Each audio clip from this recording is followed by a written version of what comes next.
오늘 하나님께서 주시는 우리 주일 예배 말씀의 제목은 여호와의 싸움을 위해 싸우는 사람입니다.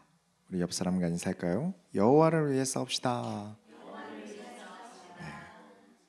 우리가 여호와를 위해 싸울 수 있는 정말 보석처럼 희귀한 성도님들이 되시길 예수 이름으로 축원합니다. 서론으로 들어가겠습니다. 나발이고 제가 욕을 적어둔 게 아니고요.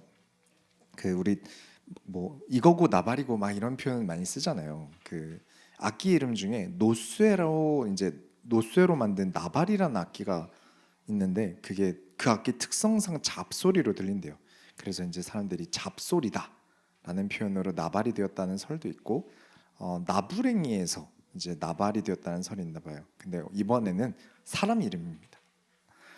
우리가 지난주에 하나님께 질문할 틈이 없는 그때에 내가 지금까지 어떤 신앙생활을 했는지 티가 난다고 말씀을 드렸죠.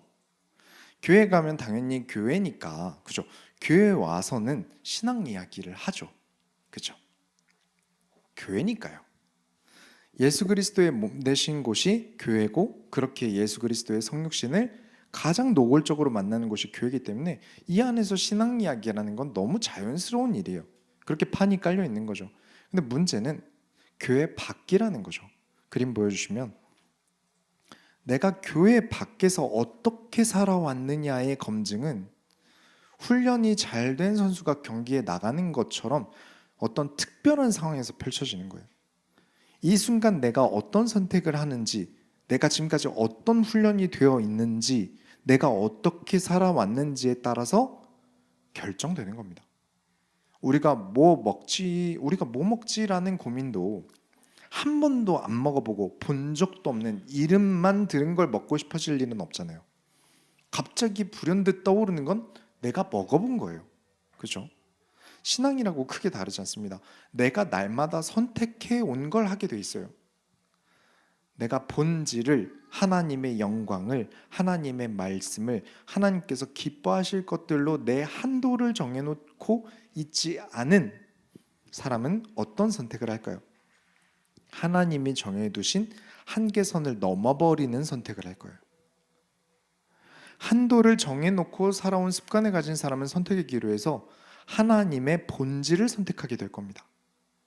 계속 해오던 건데, 그죠?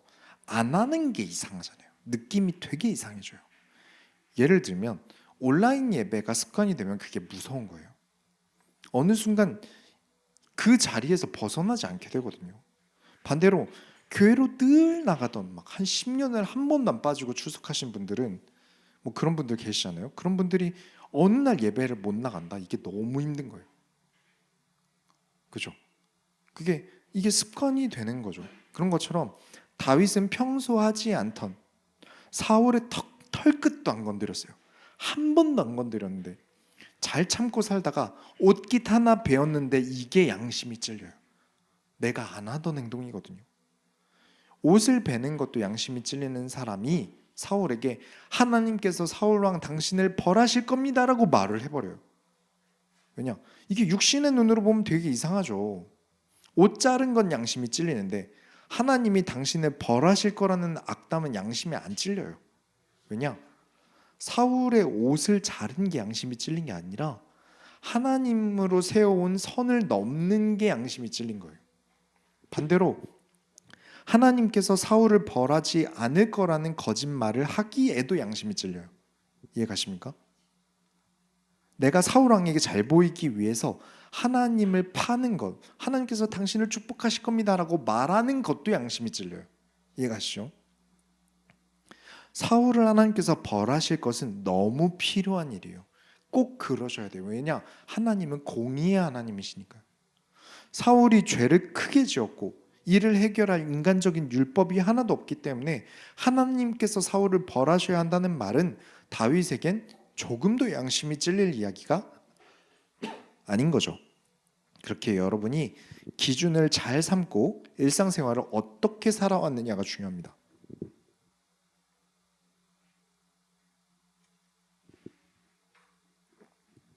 다윗의 병사들이 지금이지 않습니까? 사울을 죽이라고 지금 여기 하나님께서 보내신 거 아닙니까? 라는 말에 다윗이 아, 그래, 하나님께서 진짜로 병사들을 통해서 하신 하나님의 음성 아닐까라고 판단하기보다 나는 그렇게 살아온 적이 없다.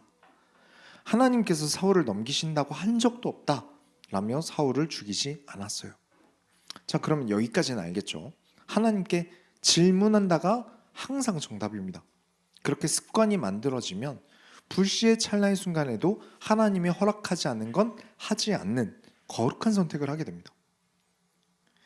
그렇게 내가 거룩하니 너희도 거룩하라 하셨던 하나님의 말씀대로 우리는 성화되어져 갑니다. 근데 내 습관을 꺾는 일이 존재합니다. 무시무시한 방법이 있어요. 이거 하나는 내가 지금까지 걸어왔던 습관을 굉장히 깨기 너무 쉬운 방법이 있어요.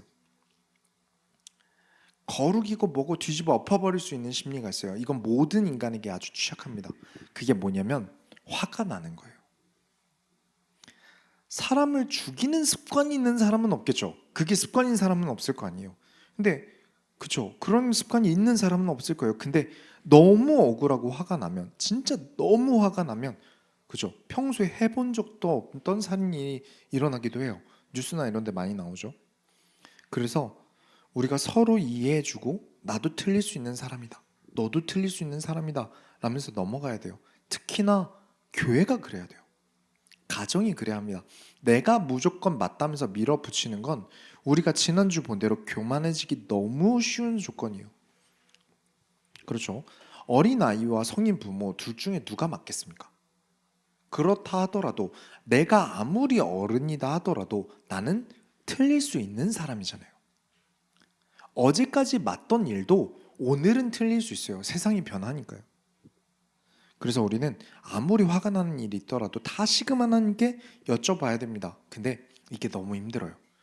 이 화가 나는 일에서 하나님께 여쭤본다는 건 굉장히 힘든 일입니다. 오늘 다윗이 거룩이고 나발이고 인도고 나발이고 라면서 화를 내면서 사람을 진짜로 죽이러 가는 실수를 저지르려고 해요.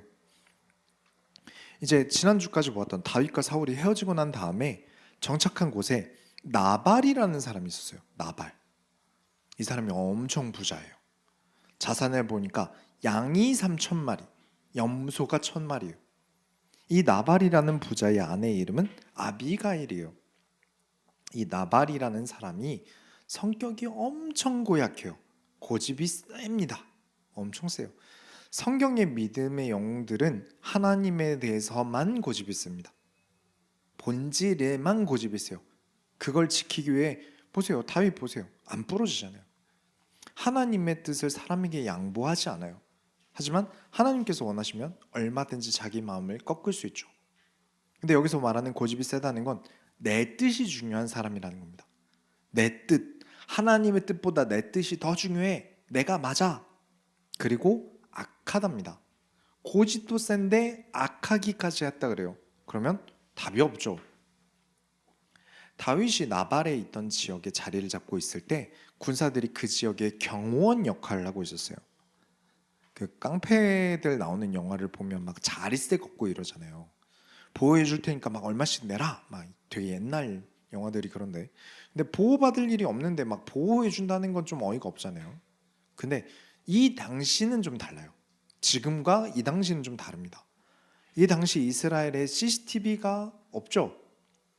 근데 산짐승이나 도적이나 산적이나 뭐 해외에서 쳐들어오는 문제를 막아줄 보안 시스템이 없어요. 나라가 그런 걸 잘 운영을 못해요.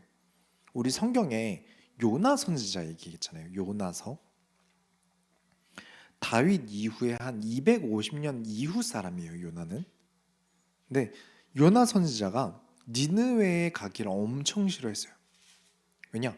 니느웨에서 자행하던 이스라엘의 인신매매 문제가 있었어요. 와서 자꾸 사람을 납치해가는 거예요. 여성을 납치해가고 아이들을 납치해가고 이런 문제들이 있었거든요. 근데 지금 다윗 이야기는 요나보다 한참 이전, 한 250년 전 이야기니까 이런 사설 보안이 당시엔 엄청 중요해요. 사설 보안이 되게 중요합니다. 나라가 개인을 지켜주기 너무 어렵던 시대예요. 그래서 나발의 목장에서 일하던 사람들이 다 다윗을 엄청 좋아합니다. 덕분에 다치거나 어떤 걸 잃어버리거나 하는 일이 없고, 그죠? 목장 일꾼들을 막 협박하거나 뭘 뜯어가거나 이런 것도 없었어요. 그 너무 선하게 그 지역을 잘 지켜준 거죠. 그런데 때마다 있는 양털을 깎는 축제가 있어요. 이게 당시에 추수감사절 같은 거예요. 우리가 많은 양떼의 털을 깎아서 얼마나 다행이야. 덕분에 우리가 이번에도 잘 먹고 잘 살 수 있었어. 라고 기념하는 축제예요. 이 축제를 할 수 있는 것은 다윗이 목자들을 지켜줬기 때문이죠. 그래서 이번에는 다윗이 나발에게 사람을 보여줍니다. 저희 다윗 대장님이 그동안 얼마나 선대해 주셨는지 아시지 않습니까? 이번 축제 때 손 닿는 대로 저희 좀 챙겨주시면 감사하겠습니다. 그러니까 다윗이 나발에게 뭘 많이 바란 게 아니에요. 막 자산을 뜯어내려는 것도 아니고요. 좋은 날이니까 우리 함께한 시간이 있으니까 같이 즐기자. 우리가 이제 남이가 이런 의미가 컸어요. 그런데 나발이 대뜸 이런 말을 합니다. 25장 10절부터 11절을 보면 나발이 다윗의 사환들에게 대답하여 이르되 다윗은 누구며 이새의 아들은 누구냐? 요즘에 각기 주인에게서 억지로 떠나는 종이 많도다. 내가 어찌 내 떡과 물과 내 양털 깎는 자를 위하여 잡은 고기를 가져다가 어디서 왔는지도 알지 못하는 자들에게 주겠느냐 한지라. 자, 이 말을 뜯어서 볼게요. 나발이 지금 다윗은 누구냐 이 말이 진짜 다윗을 몰라서 하는 말일까요? 그럴 수가 없어요. 이 다음에 이새의 아들은 누구냐라고 하거든요. 근데 다윗의 부하들이 이새 이야기를 꺼낸 적이 없어요. 그러니까 알고 있는 사람이라는 거죠. 다윗이 누군지도 모르는데 다윗 아버지 이름은 어떻게 알겠습니까? 그죠? 다윗의 부하들이 다윗 아버지인 이새의 이야기를 나발한테 한 적이 없는데, 그렇죠? 그러니까 다윗이 누군지는 아는데 그 듣도 보도 못한 잡놈이 누군데? 라면서 무시를 하는 거예요. 없는 사람 취급을 하는 거예요. 그 증거가 뭐냐면 각기 주인에게서 억지로 떠나는 종이 많도다. 이 말은 사울에게서 쫓겨난 다윗을 말하는 거예요. 쉽게 말하면 사울 왕한테서 죽기 싫어서 도망친 그 인간 알바냐? 몰라 그런 허접한 건 이라고 멸시와 조롱을 보내고 있는 거예요. 그 다음 하는 말이 어디서 왔는지도 알지 못하는 자들에게 내 것을 주겠느냐. 이 말은 예전에 나 장군이지 뭐 지금 별 볼 일 없는 잡것 아니냐. 벌레 취급하는 거예요. 이해가시죠? 제대로 도발을 했어요. 그냥 다윗에게 주기 싫으면 그럴싸하게 예의라도 차리고 지금 저희 것도 좀 부족해서 이번에 추수가 좀 부족해서 라고 말하던가 해야 되는데 온갖 멸시를 해요. 특히나 지금 이 이야기는 다윗이 엉엉 울었던 큰 상처잖아요. 다윗이 트라우마가 생길 정도로 큰 슬픔이란 말이에요. 그래서 이 말을 들은 다윗이 13절에 다윗이 자기 사람들에게 이르되 너희는 각기 칼을 차라 하니 각기 칼을 차매 다윗도 자기 칼을 차고 400명 가량은 데리고 올라가고 200명은 소유물 곁에 있게 하니라.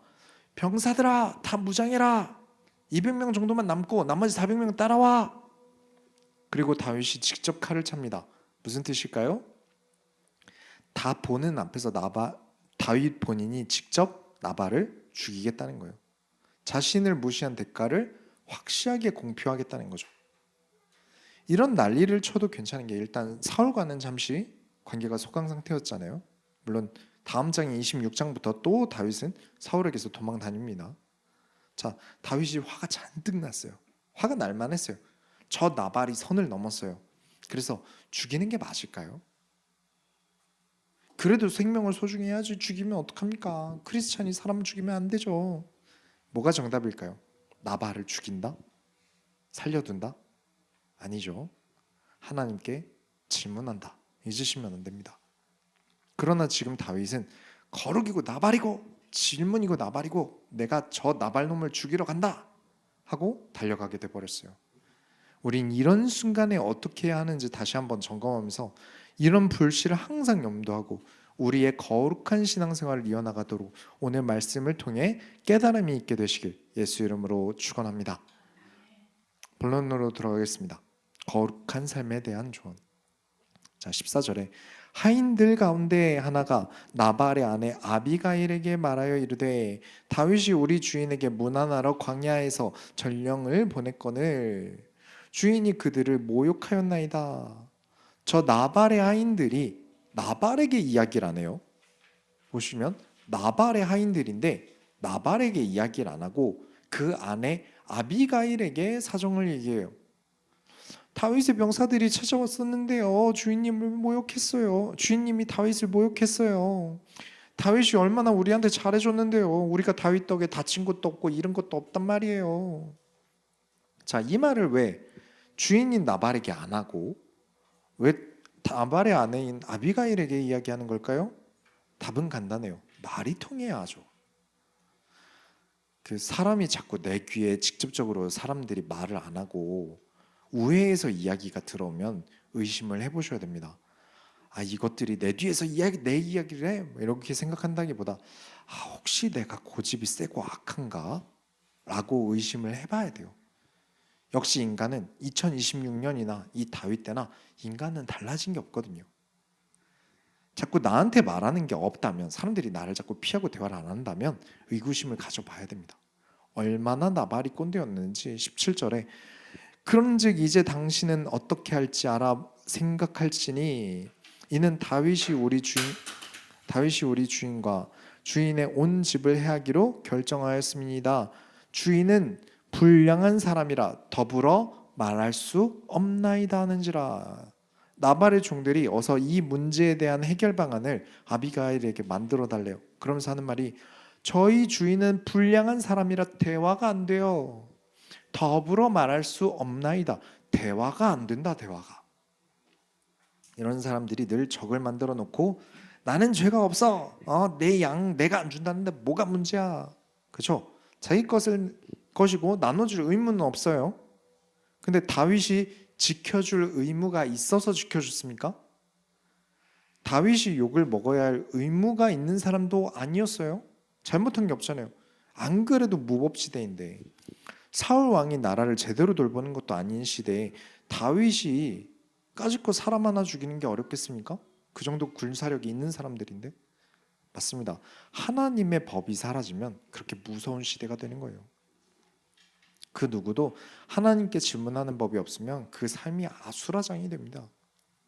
우리는 꼭 하나님께 질문해야 돼요. 18절부터 19절에 아비가일이 급히 떡 200덩이와 포도주 2가죽 부대와 잡아서 요리한 양 5마리와 볶은 곡식 5새와 건포도 100송이와 무화과 뭉치 200개를 가져다가 나귀들에게 싣고 소년들에게 이르되 나를 앞서가라 나는 너희 뒤에 따라가리라 하고 그의 남편 나발에게는 말하지 아니하니라. 자, 남편 나발에게는 말하지 아니하니라. 왜? 안 통하거든요. 말이 통해야 무슨 이야기를 하죠. 그러니까 더는 말하기 싫은 사람이 되지 마세요. 내가 옳아, 내가 맞아 하는 사람은 결국 대화가 안 돼요. 말하고 싶은 사람이 안 됩니다. 그죠? 말을 해도 자기가 맞다고 주장하는 사람은 언젠간 다윗 같은 사람에게 당하게 될 겁니다. 그 목사로서 조언을 해주고 싶을 때가 있어요. 저도 목사니까 최대한 예의를 차리고 돌려서 말해줘도 제가 맞아요 라고 바락바락 우기는 사람이랑 제가 딱히 무슨 대화를 하고 싶겠어요.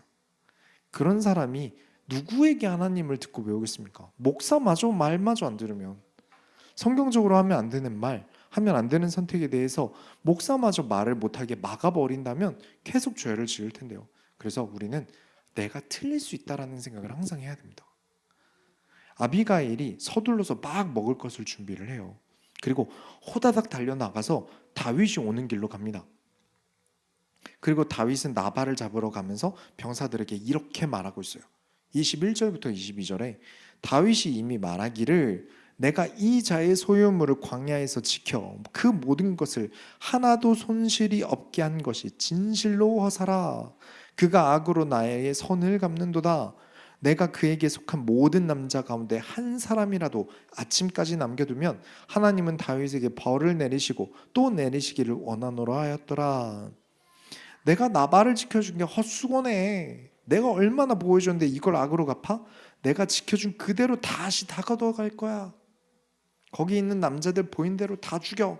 한 명이라도 남으면 하나님은 나한테 벌 내리시길 원한다. 이상해요. 다윗이 안 하던 말을 해요. 한 번도 이런 말을 해본 적이 없어요. 이건 누가 하던 말이죠? 누구 하던 말버릇인가요? 사울 왕이 했을 법한 말이에요. 하나님은 다윗에게 벌을 내리시고 또 내리시기를 원하노라. 그림 보여주시면 사울 왕의 언어 패턴이랑 똑같아요. 그만큼 화를 낸다는 게 무섭습니다. 내가 화에 잡아먹혀 있는 사람이라는 거예요. 그리고 계속 화를 내는 사람은 주변까지 화로 잡아먹히게 만듭니다. 늘 악에게 잡아먹혀 있던 나발 때문에 다윗도 분노에 잡아먹혀 버렸어요. 그러니까 사울처럼 됐어요. 이 패턴이 무서운 건 보복을 하나님의 이름을 팔아 정당화하려는 거예요. 지금 다윗이 내 뜻이 곧 하나님의 뜻이야. 그러니까 나는 오늘 이걸 할 거야. 아니면 이게 하나님 뜻이 아니면 나는 하나님께 벌 받을 거야. 여러분 화를 낼 수 있습니다. 그래도 하나님의 뜻을 팔아 내 화를 정당화하면 안 돼요. 그냥 내가 화가 난 거야 라고 솔직하게 내가 지금 화가 났다 정도로 한도를 정해놔야 하는데 그걸 넘어서 이게 하나님의 뜻이야까지 돼버리면 되게 곤란해져요. 이렇게 되면 다윗은 지금 한도를 굉장히 많이 초과했어요. 이렇게 사람을 긁는 행위가 무서운 겁니다. 그냥 내가 화가 난다, 짜증난다고 막 주변 사람들 긁으면 안 돼요. 다윗도 언약을 버리게 된다니까요. 다윗도 언약을 버려요. 그러면 저와 여러분은 얼마나 쉽게 하나님을 버리게 되겠습니까? 그래서 교회에서 악한 말, 내 주장, 짜증 이런 거 하지 말라는 거예요. 하나님을 얻으러 오는 곳에서 하나님을 버리게 되면 안 되잖아요. 교회는 우리가 하나님을 더 얻으러 오는 곳이에요. 근데 여기서 하나님을 버리게 되면 안 되죠. 그래서 내가 악한 말이나 내 주장이나 막 내가 감정적으로 기분이 안 좋다고 교회에서 푼다든가 그런 거 하지 말라는 거죠. 그 상황에 아비가일이 다윗을 마주하고 일단 엎드립니다. 그리고 아비가일이 뭐라고 하냐면 25절에 원하옵나니 내 주는 이 불량한 사람 나발을 개의치 마옵소서. 그의 이름이 그에게 적당하니 그의 이름이 나발이라. 그는 미련한 자이니이다. 여종은 내 주께서 보내신 소년들을 보지 못하였나이다. 자, 이게 약간의 언어 유희인데요. 이 나발이 본명이 아닐 가능성이 있어요. 무슨 말이냐면 나발 이름 뜻이 미련한, 멍청한, 어리석은 이런 뜻이에요. 근데 어떤 부모가 내 자식 이름을 멍청한, 어리석은 이렇게 지을 사람은 없잖아요. 그죠? 아주 비슷한 단어 중에 고귀한이란 단어가 나발이랑 좀 비슷해요. 히브리어가 나발이랑 좀 비슷해요. 근데 사람들이 다 나발이야, 저건 나발이야. 그러니까 우리가 좀 이름 비슷하게 부르면서 놀릴 때 있잖아요. 그런 것처럼 저건 나발이야, 저 어리석은, 저 미련한, 저 멍청한이라고 부른 거예요. 쉽게 말하면 어우 저 나발놈 이렇게 부른 거죠. 그래서 나발 자체는 욕이 맞아요. 그래서 아비가일이 저 나발놈은 그런 놈입니다, 이름값 파는 거예요, 저런 놈이랑 무슨 대화를 합니까? 라고 아내가 직접 변호를 해주는 거예요. 이런 사람 되지 맙시다. 그렇죠? 말이 안 통하는 답답한 사람 되지 말고 대화가 되는 사람, 내가 맞다고 계속 가르치려고 들고 내 주장만 하는 사람 말고 상처 주는 사람 가지 말고, 그죠? 대화가 되는 사람. 계속 말을 이어나가자면 26절에 내 주여 여호와께서 살아계심을 두고 맹세하노니 내 주도 살아계시거니와 내 주의 손으로 피를 흘려 친히 보복하시는 일을 여호와께서 막으셨으니 내 주의 원수들과 내 주를 해하려 하는 자들은 나발과 같이 되기를 원하나이다. 아이고 말이 어려워요. 최대한 쉽게 말씀을 드리면 하나님이 살아계시지 않습니까? 그리고 지금 하나님께서 저를 통해 일단 당신을 막아 세우지 않았습니까? 하나님을 생각하세요. 저도 저주를 할게요. 다윗을 해하려는 자는 나발처럼 되기를 원하나이다.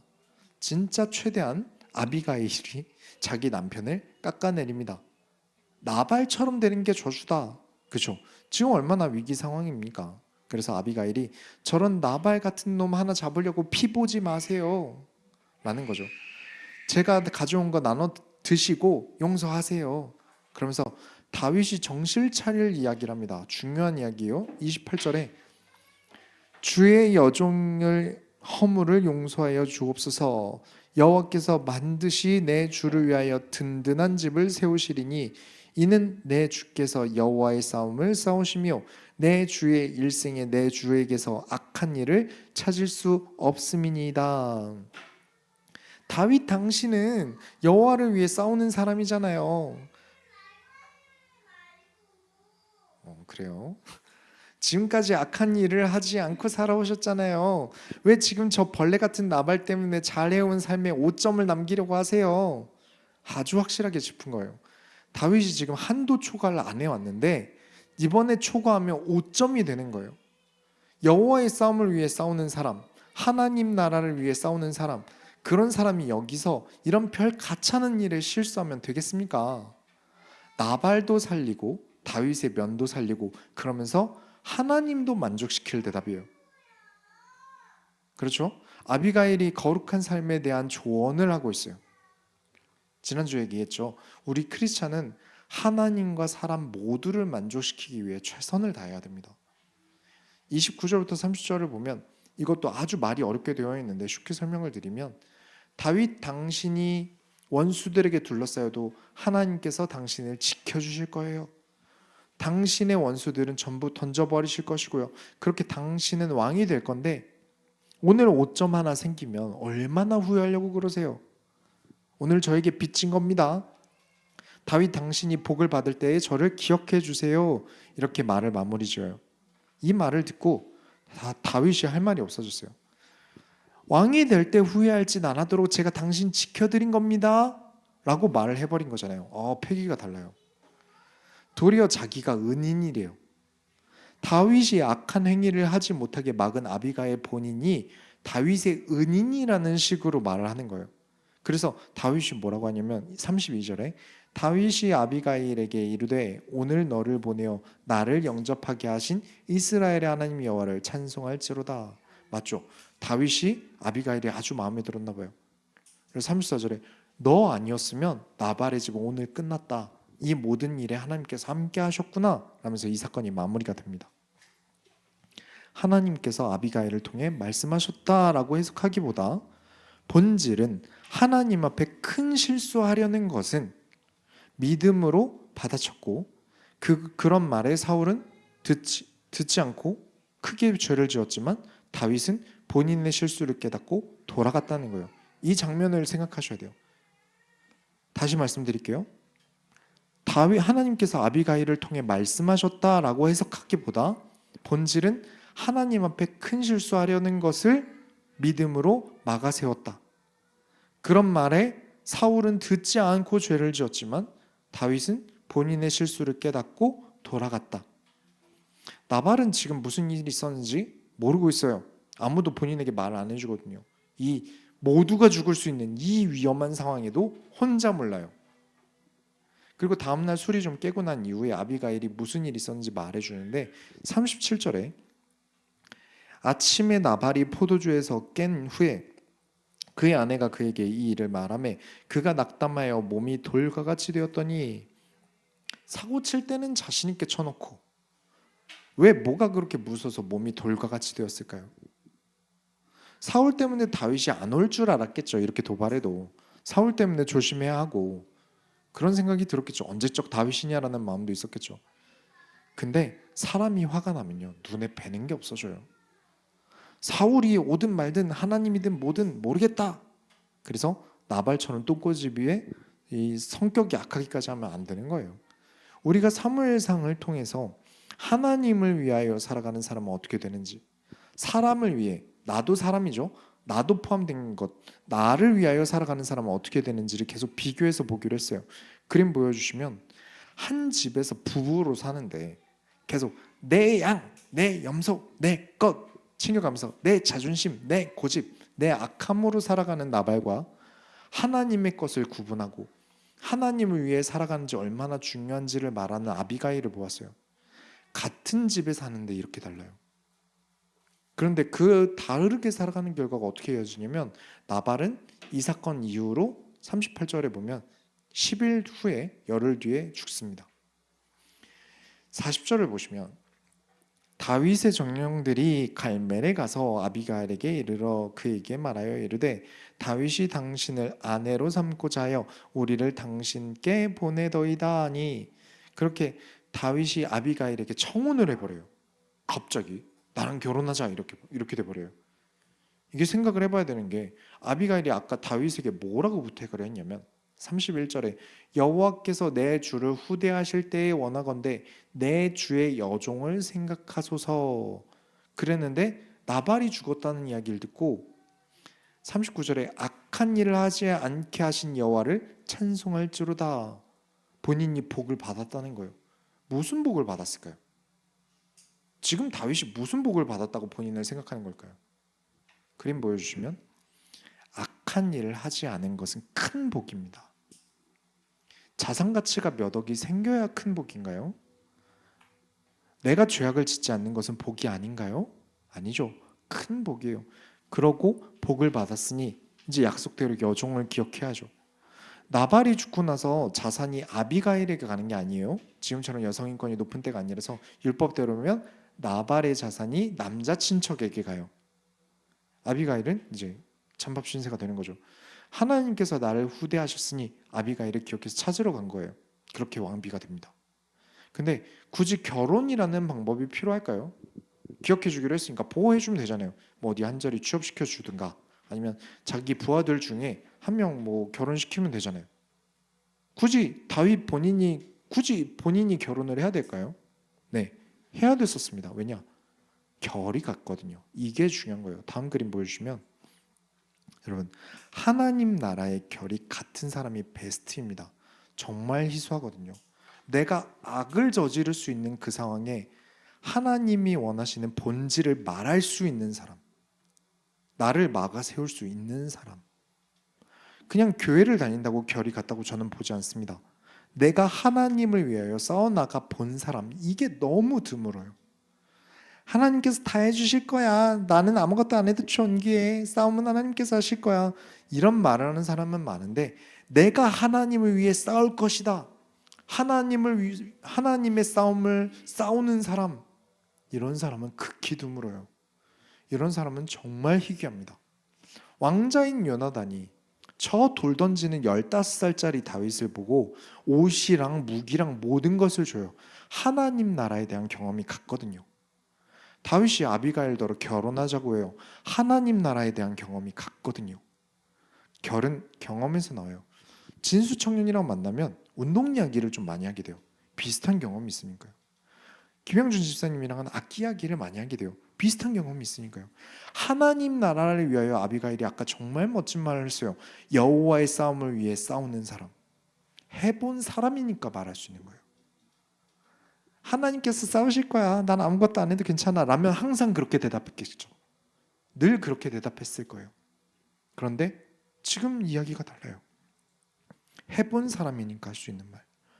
저 못된 나발놈과 사느라고 어떻게 치열한 삶을 살아왔는지 입 밖으로 이 위기 상황에 막 덜덜 떨면서 어버버 떠는 게 아니라 술술 하나님 나라에 대한 이야기를 말할 수 있는 사람, 여호와의 싸움에 대해서 말할 수 있는 사람이에요. 그런 사람을 다윗이 놓칠 수 없는 거예요. 결론을 내리겠습니다. 어떤 것이 여호와를 위한 싸움일까요? 아비가일이 다윗을 깨웁니다. 분노에 잠들어 있는 정신이 나가버린 다윗을 깨워요. 우리는 실수할 수 있어요. 저도 사람이라 계속 긁히면 폭발하고요. 사람은 다 화가 나요.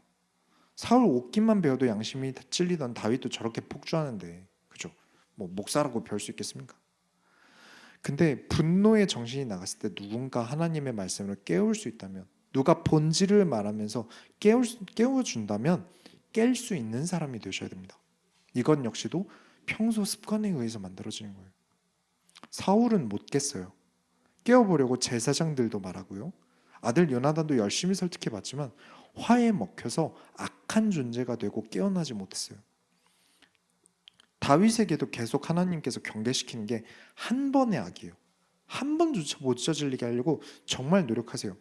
왜냐? 죄악이 우리를 잡아먹어요. 죄 지을 수 있죠. 악한 데 빠질 수 있어요. 근데 문제는 악에서 깨어나지 않고 그대로 잠드는 게 문제예요. 다시 하나님께 나를 돌아 세우지 못하는 게 문제예요.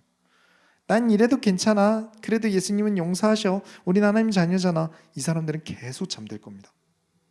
아비가일이 다윗을 깨웁니다. 그리고 다윗이 일어납니다. 그래서 평소에 어떻게 살아왔느냐가 중요한 거예요. 늘 악을 저질러 왔으면 늘 하나님에 대한 한도 없이 늘 한도 초과해서 살아온 사람이 아비가일이 정신 차리라고 한마디 해도 늘 그렇게 살아왔는데 그 말을 지키겠습니까? 난 원래 이런 놈이야 이러면서 사고도 치고, 그래도 난 하나님 자녀야, 회개하면 다 용서돼 하고 넘어가겠죠. 예전에 사울을 요나단이 열심히 설득합니다. 근데 전혀 통하지 않아요. 늘 그렇게 하나님 버리면서 살아왔으니까요. 지난주에 다윗이 사울을 선택합니다. 그때는 돌아갔어요. 하지만 다음 주에 또 다윗 죽이겠다고 돌아다녀요. 근데 다윗은 아비가일이 설득에 돌아섭니다. 그럴 수 있는 사람이 되셔야 됩니다. 결이 같은 사람이죠. 그래서 아셔야 하는 게, 하나님께서 죄를 짓지 않게 막아주신 것은 큰 복이라는 거예요. 물질만 복이 아닙니다. 내가 여기서 멈추도록 하나님께서 나를 막으신 것은 복이에요. 개인적으로 하는 축복이 있어요. 제가 개인적으로 하는 축복이 있어요. 진짜 악한 사람들에게는 저는 철저하게 망하라고 축복합니다. 아니, 망하는 게 왜 축복이에요? 저주 아닌가요? 우리가 축복의 개념부터 바꿔야 돼요. 내가 바라는 대로 잘 되는 게 축복이 아니에요. 다윗은 나발을 죽이러 가고 있었어요. 바라던 대로 됐어야 축복인가요? 다윗은 정말 진심으로 바랐어요. 나발을 죽이는 것을. 그대로 되는 게 축복이었을까요? 아니에요. 너무 악해서 누가 말해도 통하지 않을 사람이라면 차라리 망해서라도 다시 멈춰서 하나님을 바라볼 기회를 이 땅에서 다시 얻어야죠. 그게 복이에요. 죽음 뒤에는 끝이거든요. 이 땅에서 망해봐야 돼요. 이 땅에서가 마지막 기회라면 철저하게 망해서라도 나바 같은 내 모습을 깨달아야죠. 하지만 저와 여러분은 망하지 않아도 괜찮을 정도로 우리가 말씀으로 깨달을 수 있다는 거예요. 하나님의 말씀인 성경을 보고 듣고 배우면서 우리는 계속 성화되어져 갑니다. 이렇게 아비가일이 막아세우는 말 한마디로도 돌아설 수 있다면 이걸로도 충분한 사람이 되셔야 돼요. 안 그러면 망해야 되실 겁니다. 그러니 얼마나 큰 복이에요. 그래서 꼭 누군가 깨우면 깨어날 수 있도록 교회 밖에서가 중요합니다. 교회에서 화낼 일보다 교회 밖에서 화낼 일이 더 많으니까요. 우리의 힘든 일들은 직장에서, 가정에서 훨씬 많죠. 나발 사건은 교회 안의 사건으로 보이시나요? 교회 밖의 사건으로 보이시나요? 교회 밖의 사건이죠. 그러니까 반드시 삶에서 꼭 아셔야 되는 게 여호와의 싸움을 위하여 싸우는 삶이에요. 자, 근데 다윗이 뭘 여호와를 위해 싸웠죠? 막 다윗만 악마가 보여서 후아 이러면서 막 게임처럼 막 악마 잡고 다녔습니까? 우리가 전에도 읽었지만 시편에서 막 나를 괴롭히는 흑암의 세력은 떠나갈지어다 이렇게 써있던 게 아니잖아요. 도대체 하나님은 무엇과 싸우고 계신 거고 우리는 하나님의 싸움을 무엇으로 함께 싸우고 있는 것이죠? 날마다 하나님의 뜻을 질문해요. 그리고 순종해요. 이건 쉽지 않아요. 아주 좁은 길이에요. 치열한 싸움입니다. 화가 나는데도 참아요. 왜냐? 하나님께서 정해두신 한도가 있어요. 나 자신과 싸워나가는 거예요. 나발처럼 되지 않기 위해 싸워요. 다윗이 고집이 없겠습니까? 악함이 없겠습니까? 아니요. 우리는 다 근본은 악해요. 우리는 다 근본은 원래 하나님 나라의 결과 같지 않았어요. 태어나면서 믿음의 영웅들과 같은 결이었던 사람은 없어요. 그렇죠? 응애 전 하나님의 싸움을 싸울 거예요 이러고 태어나는 사람은 없어요. 계속 싸워나간 그 삶이 여호와를 위한 싸우는 삶이에요. 왜냐하면 하나님은 공의의 하나님이시거든요. 하나님께서는 창조하신 세상에 공의와 질서를 세우고 계세요. 근데 사람들이 그걸 망치려고 해요. 그래서 우리는 하나님께서 지금도 공의의 질서를 바로 잡고 계심을 믿고 하나님의 말씀으로 순종합니다. 우리를 통하여 세상의 공의와 질서를 바로 잡기 위해서. 그렇게 우리는 하나님의 명령을 수행하면서 하나님의 편에 싸워서 나갑니다.